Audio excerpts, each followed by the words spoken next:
Welcome to the Covert Access Team podcast. Today we're diving into one of the most advanced frontiers in physical pen testing, operating alone. Whether due to budget, secrecy, or operational necessity, more professionals are being tasked with conducting full-scope physical engagements solo, and without backup, there's no margin for error. To walk us through the mindset, mission profile, and unique skill sets required to succeed in these scenarios, we're joined by CAT Chief Instructor Brian Harris, creator of the Strategic Operations for Lone Operators, or SOLO, course. Let's get into it. Brian, first question. What inspired you to make the SOLO course? So it was actually not a course I was planning on making because running an engagement alone is something that you want to try and avoid at all costs. There's a lot of pitfalls that go along with it. However, a lot of my former students in the private sector would tell me that for one reason or another, they would find themselves alone on an engagement. And they needed help trying to figure out, okay, how do you do this? Because running an engagement with a team fundamentally changes every single aspect of how you run a black team engagement than if you did it alone. So for example, a simple case. You have a building where on every side of the building there's an entrance and exit, right? So the sides, the rear, the front. Okay, well during your reconnaissance phase, you obviously want to watch those four entrances, right? Does anybody prop the door open? What time do people come in and out? Is the door even used? That sort of thing. But if you have one person, it fundamentally changes how you can even do this kind of reconnaissance and how much time you should spend doing it. So, just in the recon phase of things, you start off with OSCENT as far away as you can, gather as much information, then go on to long range, then short range, then embedded, right? But so what do? Do you drastically increase the recon time? How do you run certain reconnaissance? So for example, during short range recon, if I wanted to take one of my female coworkers, my teammates, and pretend that we're on a date or something else as we walk around the building and I'm pretending to take pictures of her when I'm really taking pictures of the building or whatever, you can't do any of these things because you don't have a teammate, right? Similarly, a lot of the social engineering tricks and things, you don't have anyone to back you up. So it changes a lot about how everything is run. And because so many students, even from big companies and small companies, came back to me and said, hey, look, I need advice on how to run these kinds of operations when it's just me. So that's why I created the class. So you gave the example of the multiple exit scenario.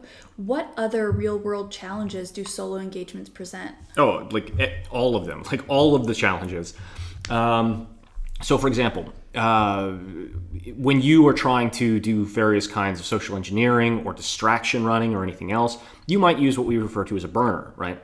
So let's say that you've got a team of 5 people, and one of the people on that team is your, either he's the communications liaise or he's the cyber liaise, right? So this is the guy who's probably going to be sitting in a hotel room during the entire engagement, and his job is going to be, once you have planted certain bugs, listening devices, etc., of listening in, checking them, making sure the things are correct, making sure if there's a cyber component to it, can you get onto the network? Are you on the right network? These types of things. And when he's not doing that, he's probably the communications liaise, right? He's trying to help write the reports. He's trying to make sure who's in communication and when, if anybody needs backup. But because that person is not really going to be inside the building ever, he is a perfect candidate to be used as a burner. Somebody who you might purposefully burn so that other teammates can gain access, get past security, get past whatever, etc. But you don't have this teammate. They don't exist, right? So everything that you do now comes with the big red flag of, if you get burned, the entire engagement is over. So the stakes are infinitely higher. But everything, let's take a simple one, going back to reconnaissance.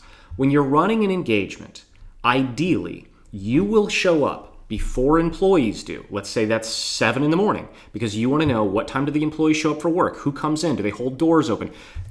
Does the security posture change throughout the day? Is security very laxed at 8 a.m. when everybody's friendly and nice and they're holding doors open for things and they're not thinking of security? And then it progressively gets more scrutinous and tight as the day progresses. And then by evening time, it goes back to being lax. What time do people go to lunch? Where do they go to lunch? How do they exit the building? What time do they leave the building, etc.? And then after all of that, you might have to be there after hours to see what times does the third-party cleaning staff show up and other people. So you may have to be on site doing reconnaissance from like 7 in the morning until like 7 or 8 at night. Well, if you're doing a solo engagement, that's just you, right? It's just you doing that. And on top of all of that, if your engagement, let's say your engagement's 2 weeks, and your plan is, well, I'm going to spend the first week running recon, and the second week I'm going to work on breaching. Well, that means for at least the first week when you're doing reconnaissance, you may be pulling 10 to 16-hour days every single day. And then on top of that, on the back end of things, on the second week when you're actually running the breaching, you still may be doing really, really long days, because depending on how you're actually breaching things.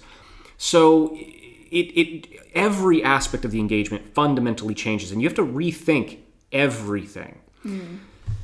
If you had to guess, how common are solo physical pen tests? So it depends on the industry that you're in.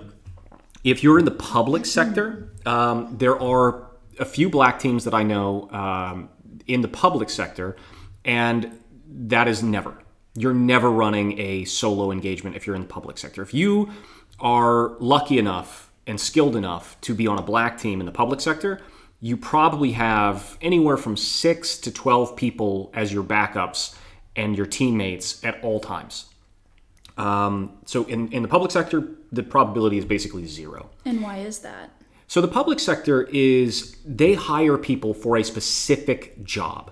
So this is kind of like if you are hired to be a soldier, right? You're never not a soldier. You might have various tasks that you have to do. You might have exciting tasks and boring tasks and things that you think are BS, but you're always a soldier, right? That's what you're hired to do. In the private sector, however, you are hired based on your skill sets, and you are dev'd out based on what the needs are for your industry. So for example, if you are hired by a consultancy firm to be a pen tester, well, you are a pen tester. But depending on what sales sells, you might be a pen tester for web apps, you might be a pen tester for physical, you might be a pen tester for networks or Wi-Fi or anything else. And your role as a pen tester is always the same, but what you're doing may drastically change. And depending on what that company sells most often will dictate what your roles and jobs are. So if you get hired as a pen tester from some major consultancy firm, but they sell 90% web apps, well, then you're a web app pen tester. That's what you do. So then it sounds like it's quite common in the private sector. Are there certain industries within the private sector where solo penetration tests are more common than in other industries? No, not really. Not in my experience anyway. So basically, you kind of are, the private sector is broken down into 2 main categories. Either you work full-time for a specific company, or you work as kind of a consultancy that gets doled out to multiple companies. In both instances, it just depends on how the company that you work for is structured. So let's say that you work for a bank. Some banks actually have their own penetration testers, which include physical penetration testers. But it depends. Does that bank have 5 people who are, that's their job? Maybe. But at the same time, if you have a consultancy, you're probably going to have way, way more pen testers. Because if you're a cybersecurity, consultancy company, then you're going to have many, maybe dozens or even hundreds. But it just depends. How much work do you have? And then it really comes down to sales. One of the biggest failings, and you can go back to my blog, one of the first blogs that I wrote about, which is about how to work with sales to make these agreements. Sales and marketing don't often know what a physical pen test is or how, what goes into it.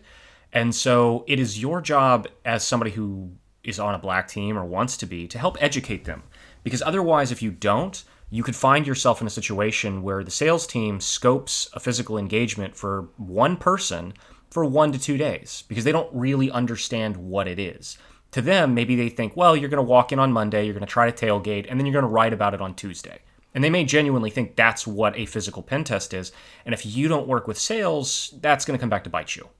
So then would you say that a large portion of the reason why solo pen tests are so common in the private sector is that physical penetration testing is somewhat newer and more niche in the private sector? I would say that... in the private sector? Yeah, I would say that it's not necessarily niche. It's actually fairly ubiquitous. The problem is, most companies know what a physical pen test is, at least in general. I think that the problem is that they don't understand the value of it, but they are starting to. In Europe, for instance, last October, I think it was October, you had CER, for instance, roll out, which is a new security standard that part of it applies only to critical infrastructure in a country, but part of it says that, in vague Brussels language, whatever you're doing for cybersecurity, you have to do that same thing for physical security. Well, that means that, if you're running 1 to 2 cyber pen tests a year, then probably you're going to have to run 1 to 2 physical pen tests a year, and on and on. But then when you think about how much critical infrastructure is in any given country, hospitals, roads, power, water, intelligence, police, etc., there's a lot. There's a lot of things to be done. So I think the reason why you would see more solo in the private sector is specifically because in the public sector, you are hiring people for that job. And so that's all they're going to do. Whereas in the private sector, you are hiring people for a broader job, and they will do what is sold in the moment. And it just comes down to, what does the sales team sell? And the sales team oftentimes does not know physical security. They don't understand the benefits of it. And like I said, it is up to you to make that them understand. To me, it seems quite obvious, though, that a large reason why a company would opt for a solo engagement is money. It's not about the sales team. It's about the budget of the customer. Well, yes, but but 50% of that equation is sales. Half of it, the customer, of course, is going to say, I want any given service for free. And the sales team is going to say, well, I would like to give you that service, but it's not going to be free. Right? So this is a 50-50 kind of back and forth. But it also goes back to the idea that, clients don't necessarily understand the risks that stem from physical engagements. We all understand that companies are going to run phishing campaigns, for instance, and we know why, right? It's not because the company thinks that every one of your employees is out to get you, right? That they're all bad, malicious actors. We think that, well, you might be tricked to clicking on something you shouldn't click on. Well, similarly, you could trick an employee in plugging in a malicious USB into a place they shouldn't. And I can tell you from lots of experience that is actually significantly easier to do than people think. You also have bad actors. You have people who can be bribed, people who can be tricked, and everything else. So physical pen testing doesn't necessarily just have to begin and end with bad guy in a balaclava sneaking in at 2 a.m. It could literally be Bob, your hired employee, who's tricked or decides to try and do something malicious, and then ask, can he? Does he have the ability to? But at the end of the day, a lot of this just comes down to educating both the sales team, the clients, and other things, both on the value of it, what it is, and why you're doing it. And I think one of the biggest misconceptions that these people, that both the black team and the sales team have, or even the clients, is they look at physical pen testing in the wrong lens. They look at it as, I'm going to get inside your building and prove that I'm awesome. When in reality, your actual job is, I am going to assess all possible routes that I can find into your building and then try to help secure them. But if you only look at it through the lens of, I'm going to get into your building and I'm going to show that I'm awesome, then you're not accomplishing anything. There is no value in that. There's literally no value in that. But if you look at it through a different lens of, I'm going to try and find every last vulnerability and failure that you're doing in physical security, and I'm going to try and help you to fix them, that's a completely different conversation. So then what would you say is driving the demand for solo qualified operators? Well, I would say right now, the industry seems to be kind of coming around on understanding that, yes, physical security is just as important as cyber. Because if somebody walks into your server rack with a bash bunny, they've just bypassed all of your cybersecurity.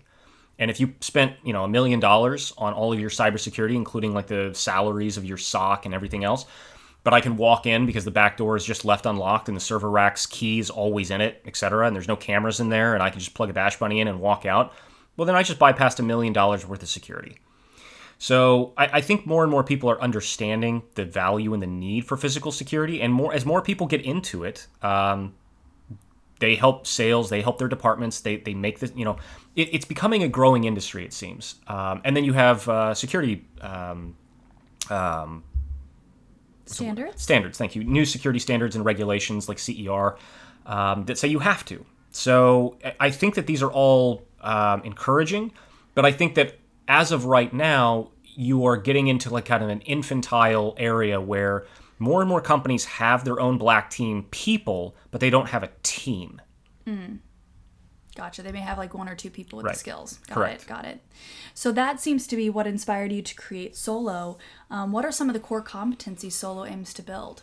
Well, so basically Solo it's the same concept as the CAT program. It's the same concept of any other black team or physical pen testing training, but it's looked through the lens, which is significantly harder, of doing every aspect of it alone. So if you have, as the old adage says, many hands makes light work. If you have 5 people to complete a task, then you can divvy that task out into 5 parts. But if you have to complete the same task in the same time frame alone, then you have 5 times the work that you otherwise would have. And because of the nature of an engagement, the risk to you and the risk of failure is significantly higher.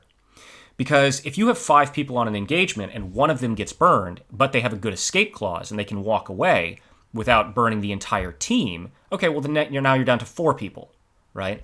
But if you only have one person, they cannot afford to get burned. You just can't. So the risk is significantly higher, which is actually an aspect that people don't consider. You have to be able to handle high stress. You can't be somebody who freaks out, who faints, or has panic attacks or other things, because there is a lot of high stress. So what would you say are the hard skills that Solo course participants would walk away from the course with?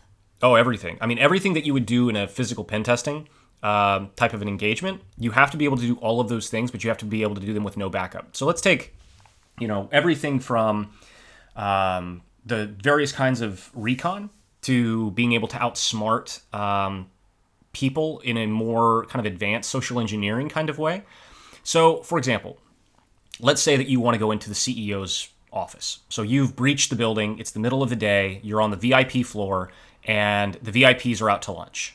Okay. And you want to go into the CEO's office and, I don't know, plant a bug or steal a document or just take a picture, whatever it is that you're going to do. All right, well, how do you check that nobody's coming down the hall? So an escape clause, so think about this. You find yourself inside a VIP's office. Nobody knows who you are. Even if they think that you're an actual employee, you definitely shouldn't be in there alone. If somebody were to round the corner and catch you in there, what do you say? What is your escape clause for getting out of that situation? And remember, an escape clause, you have to be able to get out of the situation and you have to be able to come back without any kind of weirdness. So obviously diving out the window gets you out of that situation, but you certainly can't come back. So how do you do that? But more importantly, how do you make sure you don't have to? So for example, you may choose to plant certain devices in the building, assuming that you're allowed to and given carte blanche to do it, to check, is someone coming down the hallway? So that while you're in the room, you can plant certain devices to make sure that if someone's coming down the hallway, you have advanced notice, you've advanced alerts. But you don't have to do that if you have a teammate, because a teammate can be your lookout, but they can also be somebody who can run a distraction. Right? They could be somebody who walks down the hall, like, oh, the VIP, his secretary, whoever, they're coming down the hallway. I can not only, as a teammate, as a backup, walk down and distract them, but I can also, alert my colleague so he either hides, gets out, whatever he needs to do, and yeah, all that kind of stuff. So every aspect of a physical pen test fundamentally changes when you have no one to help you. So even something as simple as picking a lock. Well, picking a lock requires your attention. So, okay, so now you have to pick a lock, but you also have to be watching your back. Mm-hmm. If you're wanting to recon and watch all 4 sides of the building, let's say that you have 1 week to do reconnaissance, but you want to watch all 4 sides of the building. Okay, do you spend 1 day watching all 4 sides? Because you want to know, well, do people come in and out? Is the door open at 9 a.m., but you can't watch all the doors? So there's every aspect of running these things fundamentally changes and becomes more challenging and more difficult, and you have to manage more tasks if you're doing it alone. Gotcha. So basically the course walks you through a physical pen test in every step of the way, how you would do that step of the pen test alone. Exactly. Well, it challenges you. So let me back up for a second. This is not a class for somebody who's never run a pen test before. This is not a class for somebody who's never used something like a lockpick or an underdoor tool or anything like that. This is a class for people who have run engagements prior or have some education on the subject And we are going to go kind of in a deeper dive and say, okay, well, you don't have people who can help you social engineer, so work through a social engineering construct that actually gets you into the building and gets you persistence while you're doing it alone. So it's, it like you said, it walks through every aspect from beginning to end of an actual pen test through the guise of you have no backup, you are doing all of this alone, and a big part of that is time management. How do you manage your time? Because oftentimes what I see is that it's the time frame of the engagement does not extend. You would think that if you have 5 people for 1 week, that you should get 1 person for 5 weeks. But that's rarely what ends up happening. What usually ends up happening is your sales team will sell a physical pen test for 1 to 2 weeks, and it's just you in that time. So then the question becomes, ideally, you want about 50% of your time to be dedicated to recon. But that's assuming you have a team. So do you increase that to 80%, 90% if it's just you? How do you manage that? How do you handle it? And so time management is a huge one. But there's all of these things, everything from lockpicking, breaching, alarm bypassing, social engineering, every aspect of it has to be looked through the lens of you have no backup and you have no room of failure. Gotcha. So it kind of seems like a more advanced version of the CAT. So if someone took the covert access training course, but then they went back to their employer and found that they had a high demand for solo engagements, this would be kind of like the CAT 201. Yeah, something like that. I mean, it's going to be a significantly harder class, and I can't stress enough that this is not a class for somebody who's never done something like this before, or is not familiar with the concepts. This is something where you have the skills, you have the training, you want to refine it. So sort of comparing it to the covert access training course, one of the beauties of that course is it's in person and they have access to all of the equipment, and the final day is a real physical pen test. This course, however, solo, is virtual. How does the course replicate like a real solo engagement? So fundamentally, like I said, this is a class that comes from people who've already done this many times, ideally. So you will be tasked and challenged with real world scenarios that you will have to solve in real time.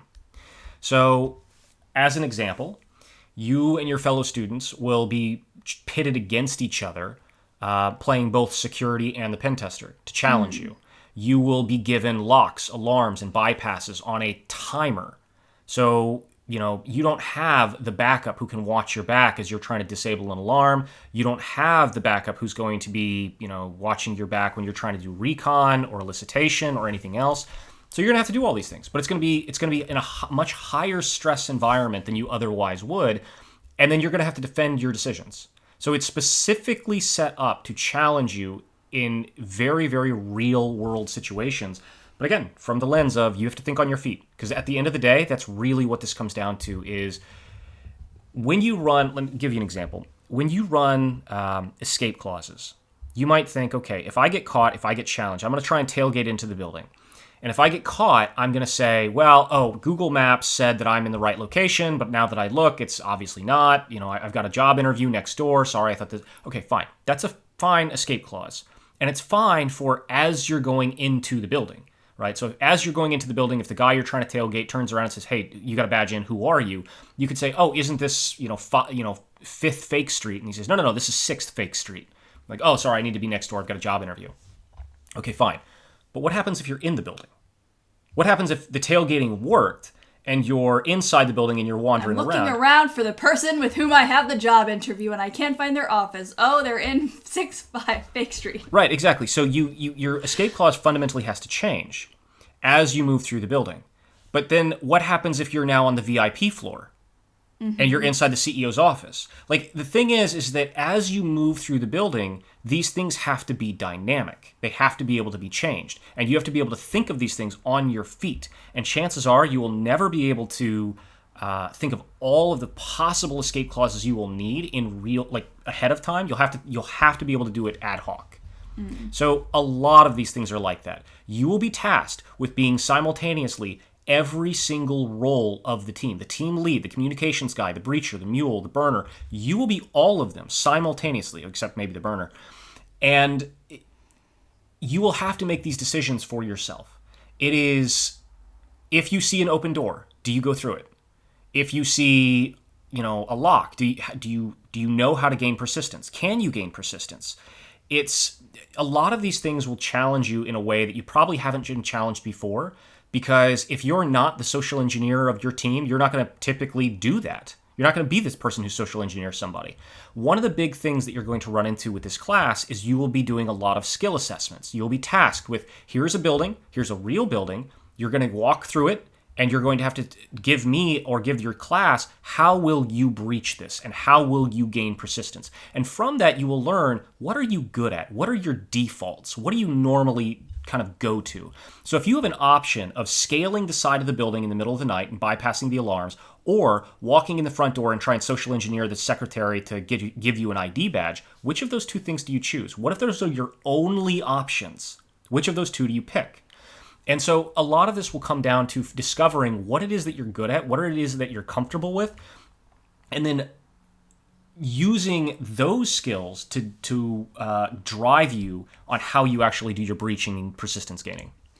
Modules like advanced solo recon and dynamic problem solving in isolation. Yep. That sounds intense. Yep. How do they prepare people for the realities of operating alone? Well, same thing, right? So, okay, let's take 4 sides of the building. You want to watch 4 sides. So you want to watch 4 sides of the building, and you want to watch it at all times. How do you do that alone? Say that you have an engagement that's 1 week long. So Monday through Thursday, your sales team has come back and they have sold you a 1-week engagement for an office building. Well, during the reconnaissance, how do you manage your time?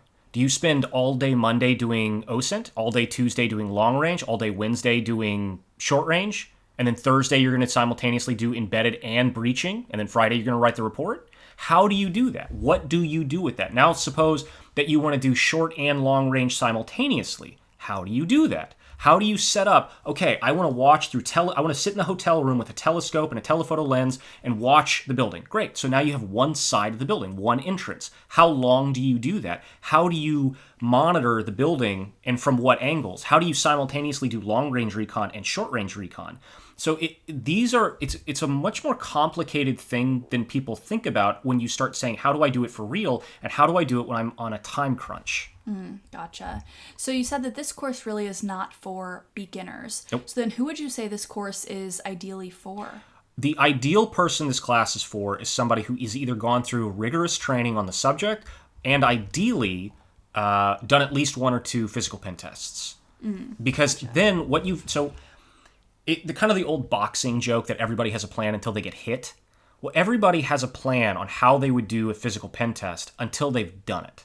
And then once you do it, you realize, oh, well, I could have done that better. I didn't know this subject as well as I thought I did. I thought I was better with this tool than I was, et cetera, et cetera. You have those experiences.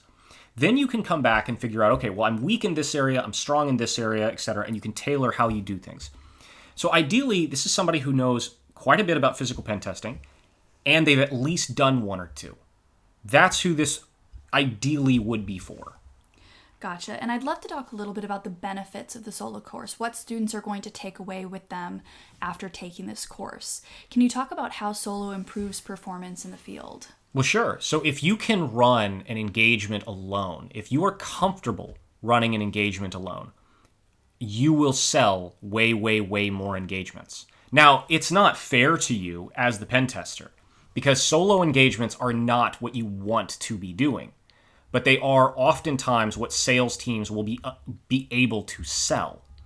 For the simple reason why, if you hire a plumber to come over to your house, you're expecting to pay a plumber. You are not expecting for him to bring 5 friends with him, and you're going to pay all of them for that same time. Sure. So the sales team will be able to sell these much more often. And if it is something that you want to do, then you will get significantly more of these jobs. That said, it is not going to be fair to you because you are going to be expected to work basically 16-hour days while you're doing this. But if you can run confidently engagements all alone, you are definitively a team lead. You know how to run this. You know what works. You know what doesn't. And you will also be able to work with kind of your juniors and help train them up because you have run every single role, hopefully successfully.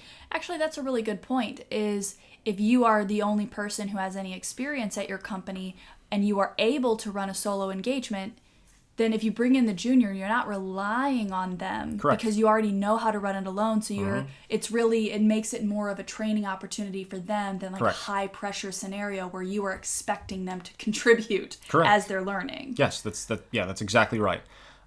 So this is why this is considered a very advanced class, because you're not going to have the option to do any aspect, divvy it out to somebody else. You just can't.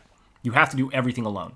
And like I said, if you can do this alone, while it is not ideal and it is certainly not fair to you, your sales team will be able to sell much, much more of this. And as a result, you will get much more of these jobs. So if it is something that you are interested in doing, this is one of the best ways to do this, because you will be able to run these engagements successfully alone. Gotcha. Now, I feel like a lot of the skills we've discussed, not a lot of them, but many of them are soft skills. How do you teach a soft skill such as staying calm in a stressful situation? Are there specific techniques? Yes. Or okay? There's a lot of techniques that you can do to stay calm. So I'll give you an example. One of the techniques that you can do, I'll give you a couple techniques. Some of the techniques that you can use, as weird as it sounds, is counting. So you cannot simultaneously be logical and emotional. It's not something that human beings are capable of doing. When you find that you are becoming more and more emotional, you are becoming less and less logical by basically definition, and vice versa. So if you find yourself in a high-stress situation and you just start forcing yourself in your head to count 1, 2, 3, 4, it will force your logical side of the brain to engage, which kind of turns off the emotional side of the brain. And by the time you get to, say, 50, you're not really thinking about the emotional stuff you're going through. So another one, as weird as it sounds, comes from just simple deep breathing. So if you take a deep 3 to 4 second breath in, hold it, and then breathe out, you will not only calm yourself, but it's actually a way that you can calm others. So taking a when you're in a conversation, if you find yourself in a conversation and the other person is getting emotional, they're sad, they're upset, especially if they're angry. This is a great thing to do when you're in an argument with somebody. If you just take a deep breath in, hold it, and then let it out, it will calm you, but it'll also calm the other person. So there's other techniques too, but there's a lot of techniques that you can do and employ to force yourself to stay calm. One of the ones that I teach in various classes is to force yourself to slow down. Once you get inside of a building, okay, so let's say that you spent 1 week doing reconnaissance, and you spent 2 days doing your planning, and now it's Wednesday and you're going to breach for the first time. So you've got your plan of action, you know what you're going to do, and you breach the building. Now you're inside. Well, that's going to be a very high stress moment for most people. Their heart's going to be pounding, they're going to be sweating, their hands are going to be shaking, they're going to be nervous. So one trick that you can do is, during the reconnaissance phase, look extensively for the funnel. What is the routes inside of the building that employees are expected to go through? And inevitably, one of those routes will pass you by a bathroom, a canteen, a cafeteria, a coffee machine, something. Plan out, when you do your breaching, to go straight to one of those places. Because if you can go into the building, you go straight to the cafeteria, you get yourself a coffee, you sit down, you get on your phone, and you look at Reddit, or you get on a phone call or anything else, it forces you to slow down. Now, first off, nobody will suspect you, because that's not suspicious behavior. When somebody breaks into a building, we have an idea of what a bad person would do. And walking to the coffee machine, getting a coffee, sitting down, and getting on their phone is not what we think of. Sure. So it lowers the suspicion of other people, and 2, it calms you down.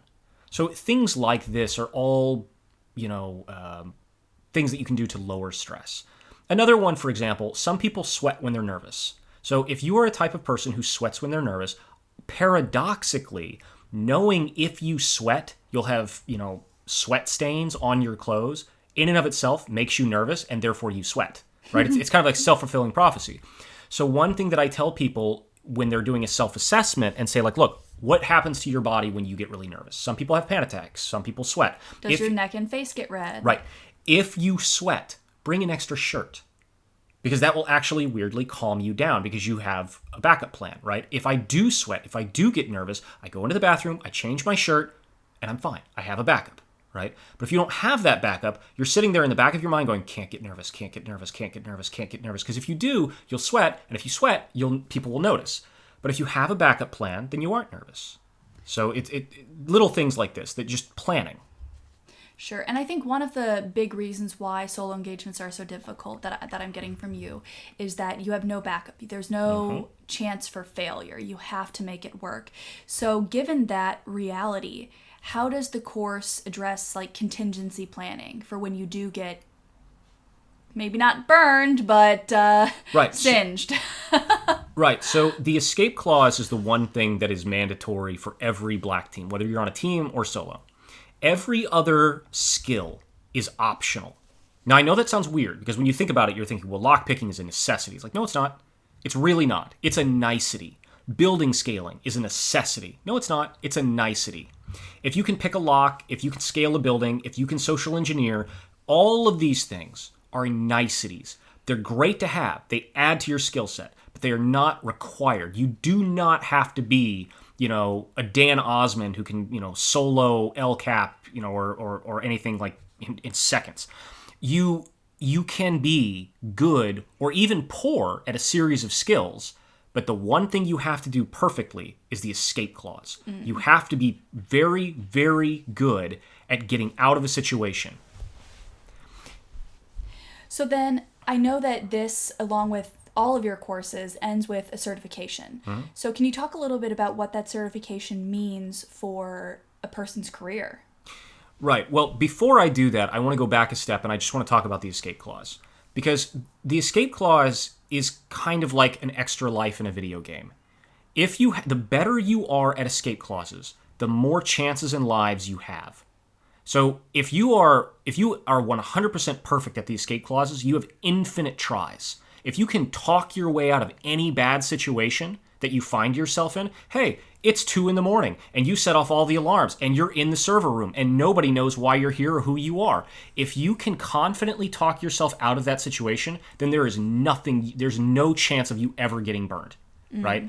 But if you're horrible at escape clauses and you walk through the front door and somebody says, hey, I don't know you, and you just go, damn it, I'm burned. Right? Okay, then you're horrible at this and you're playing it on hard mode and you only get one shot. So the escape clause is the one thing the skill that is mandatory for every black team. Non-negotiable. You have to be able to be good at it, you have to be able to plan it, and you have to be able to do it well off the cuff. That's what you have to have. Everything else is optional. Everything else is, well, if I don't know how to bypass this alarm, maybe I'll find another way around. Right? Because think of it this way. Let's say that you don't know how to bypass alarms and you're not even really good at identifying alarms. Now that sucks for being on a black team. That's definitely a vulnerability or a liability. But if you do not know alarms very well, but you can talk your way out of anything, then it doesn't matter if you set off the alarm. Right? Similarly, these are the kinds of things that you have to consider when you're doing this, and much more so when you're doing it solo. So the escape clause is the one and only non-negotiable skill. Everything else will make your engagement run smoother, but you can always find ways to get around it. Now, your question about certifications was, every class that I run has an exam at the end. So, well, let me rephrase this.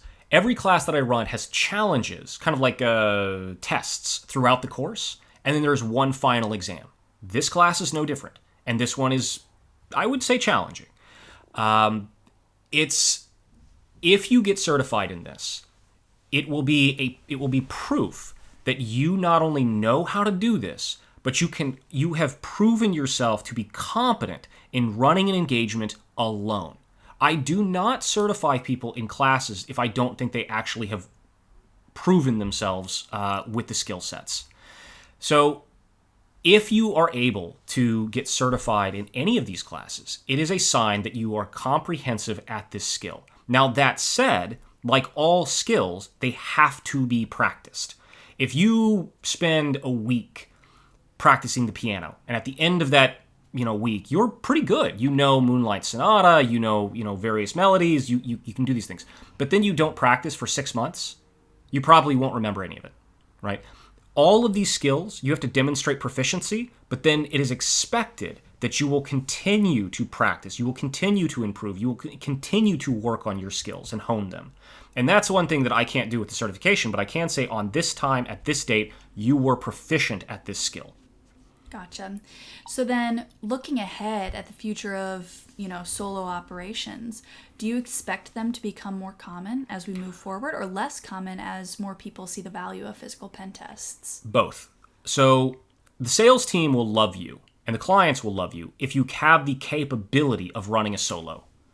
If you have the ability to run a solo engagement, both the clients and the sales team will sell significantly more of these, because of course they will.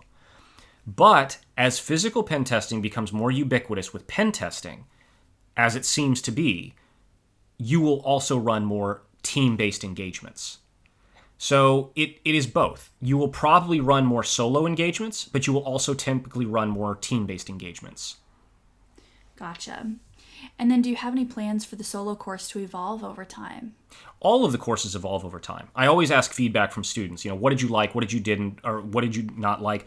What aspects, would you like to see included, et cetera, et cetera. So yeah, all the classes slowly evolve over time, especially as new tools, new techniques, new alarms, new bypasses. As new things are added, of course you're going to.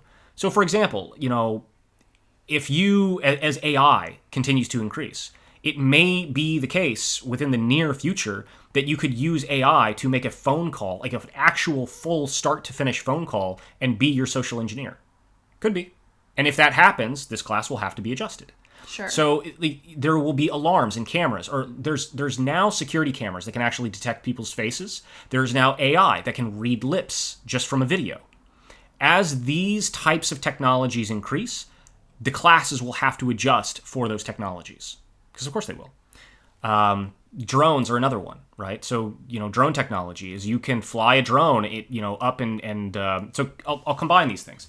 If you can fly a drone up into a VIP meeting room and record an HD video of a speaker talking about a secret project, and then use an AI to read his lips through the glass, those things in concert together, you have now, quote, sat in on that meeting. Sure. And you never had to breach the building. But these are things that as technology increases, so will how offensive teams use them. And then defensive teams have to, plan accordingly.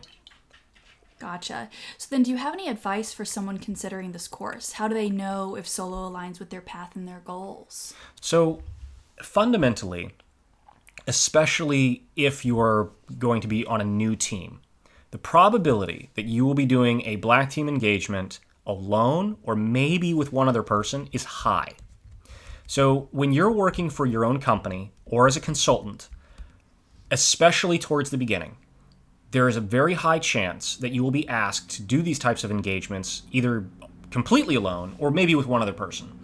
And if you are comfortable and confident doing that, then you will sell more of these engagements. So the ideal situation for a black team is going to be about 5 people. But it's going to be hard for your salespeople to sell a 5-person 2-week engagement, right? That will bring more value to your client because you get to identify more vulnerabilities, you get to test more, so you get a more thorough test. But especially at the beginning, you are probably going to sell more solo engagements for 1 to 2 weeks. If you know how to do that and you can do it well, then you will sell more. So if you're interested in getting into black teaming, this is very likely something that will greatly benefit you. Because here's the thing. If you do a black team engagement alone and on day 5 you get burned, then that client probably will not be interested in doing it again because you brought no value to them. They paid you for, say, a 1 or 2 week engagement for you to assess their security, and if you made a stupid mistake and you got burned, then what value did they just buy? So that's kind of the point, right? So you need to bring value to your client. And the more value you bring, the more you will sell. So then would you say that as the team size decreases from, say, 5, it gets a little harder and a little bit more pressure filled until you get down to 1, which is the hardest and most pressure filled. Absolutely. And then therefore solo may also be good for a team of 2. Yes. Because a lot of the challenges Right. you still really shouldn't get burned, because then it all of a sudden becomes a solo mission. Right. Well, yes. So think of it this way. If you're running an engagement with 2 people, but you both know how to run it alone, then yeah, of course you will do better. So if you have a team and one teammate is only ever trained on being a burner, that's the only thing they know how to do, is they come in, they purposefully burn themselves, and they help somebody else get in. It's like, well, that might be useful, but what would be infinitely better is if you had 2 people who knew every role and could do it well. And so the whole point of this is just, you are going to be trained to do an engagement alone. And the reason why this class was created is literally because a lot of black teams come back to me after training and they say, I was asked or have been asked to do multiple engagements with 1 or 2 people a lot. And but there's so many aspects of things that I cannot do alone in the normal way, right? I can't put 4 people watching 4 sides of the building and then rotate them out. So it's like, yeah, like you need to think of ways of doing every aspect of the engagement alone. And the stakes are really high and the stress is really high. Gotcha. Now, before we wrap up, is there anything else that we should talk about on this subject that we haven't already touched on?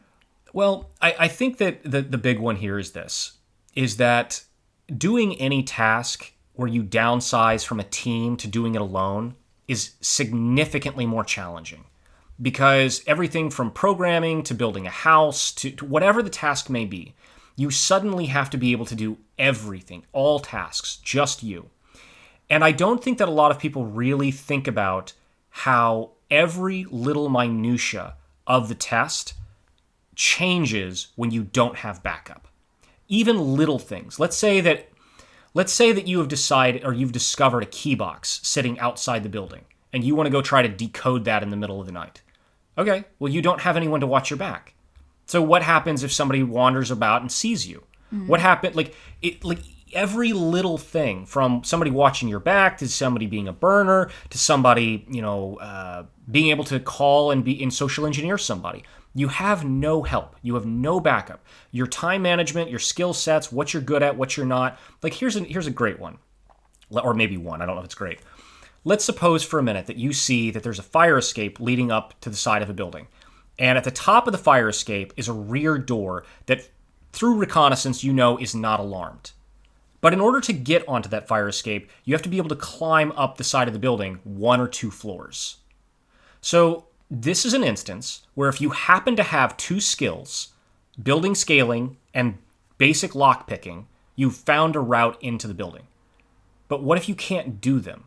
What if you're really good at lockpicking, but you're terrified of heights, right? So you may discover routes that are very viable, but you can't do them because your skill sets aren't there. And so one of the problems is that when you're doing a team-based infiltration, every team member is probably going to have different propensities, different skills, different things that they're good at. And chances are there's going to be somebody on your team who is good or comfortable or confident in doing various tasks. But if it's just you, then you may find, going back to that example of the fire escape. What happens if you find a fire escape and in the middle of the night you find out that the door was literally left open? Okay, for whatever reason, through reconnaissance that there's no alarms, there's no cameras, nothing. And all you have to do is climb up two stories of a building, get onto the fire escape, and then you can just walk in. But you are terrified of heights. Now, is that something that would still go in the report on your solo mission, even though you couldn't do it? So yes, that's a good question. Every route you discover, every vulnerability you discover, whether you test it or not, should always go in the report. Always, always, always go in the report. Just because you didn't test it does not mean you should exclude it from the report, because like in this case, say that you are absolutely terrified of heights and you can't do a pull-up to save your life, but you found that on 2 nights in a row, the door at the top of the fire escape is literally left open. Okay, you didn't test that, but it's definitely something that needs to go in the report because it is clearly a vulnerability, right? Or a likely vulnerability. Maybe you see the door and it looks through binoculars or night vision like it's propped open, but you can't really tell. So it should still go in the report because, again, at the end of the day, your job, your goal is not to get into the building. It is to increase the security of the client. But the only way you can increase the security of the client is to note all the vulnerabilities and then test them and then put those vulnerabilities into a route. I daisy chained, vulnerability A and vulnerability F so that I could bypass security, right? And that's what you're doing. So, but again, this goes back to the same problem. It's harder to note all the vulnerabilities if it's just you. Sure. Because if somebody at lunch props open the rear door so that for whatever reason, well, that's a vulnerability. But if you don't see it because you're sitting at a cafe in front of the building watching the front entrance when the back entrance door is propped open, that you just don't see it, right? So it does downgrade the quality of what you can do on a pen test unless you can figure out ways to watch all the sides. And this gets into automation and other things. But like I said, it is very, very tricky. And I don't think that people give full credit to how difficult every little aspect of these are. All right, well, that sounds like a great place to stop. Thank you for listening to this episode of the Covert Access Team podcast. If you're interested in joining us for the solo course in June or any of our other courses, learn more or sign up at covertaccessteam.com.